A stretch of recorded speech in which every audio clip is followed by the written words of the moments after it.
Le marchand de Venise, acte 2e, scène 9. À Belmont, une pièce de la maison de Portia. Entrée Nérissa avec un valet. Nérissa au valet. Vite et vite, je t'en prie, tire vite le rideau.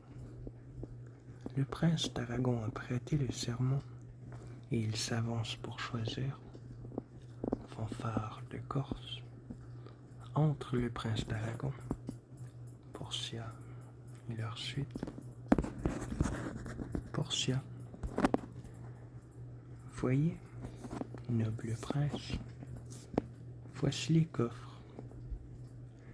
Si vous preniez celui qui contient mon portrait, notre hymen sera célébré sur le champ.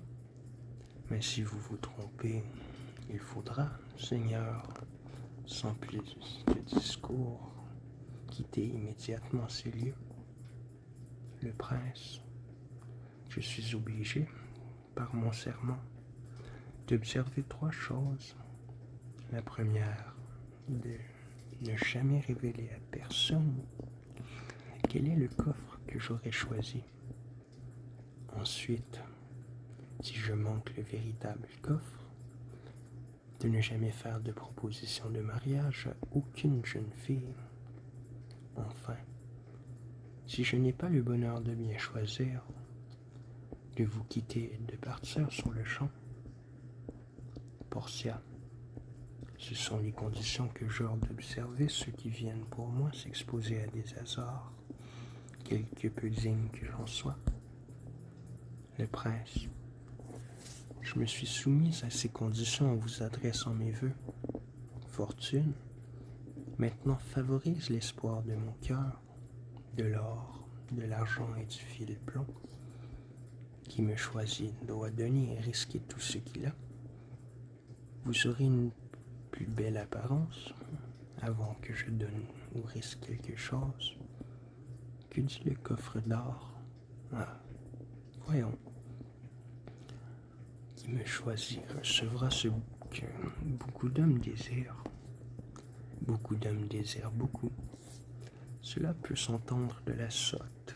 Une multitude qui détermine son choix sur l'apparence, n'apercevant rien au-delà de ce que son œil charmé lui présente, qui ne perce pas jusque dans l'intérieur, mais comme le martinet qui construit son nid sur les murs extérieurs, exposé aux injures de l'air, à la portée et dans le chemin même des accidents. Je ne choisirai point ce que tant de gens désirent. Je ne veux pas marcher avec les esprits vulgaires et me ranger parmi la foule ignorante. Je viens à toi, riche sanctuaire d'argent. Répète-moi encore l'inscription que tu portes. Qui me choisit recevra tout ce qu'il mérite. C'est bien dit. Car qui peut chercher à duper la fortune et s'élever honorablement sans l'empreinte du mérite? Que personne ne prétende se revêtir d'honneur dont il est indigne.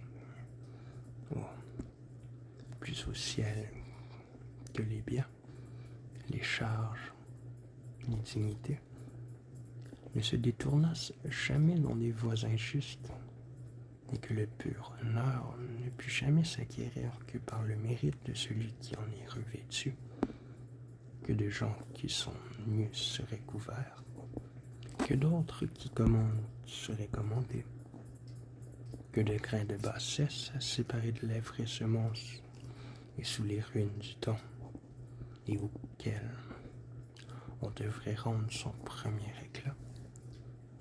Mais choisissons. Qui me choisit recevra tout ce qu'il mérite. Je prendrai ce que je mérite.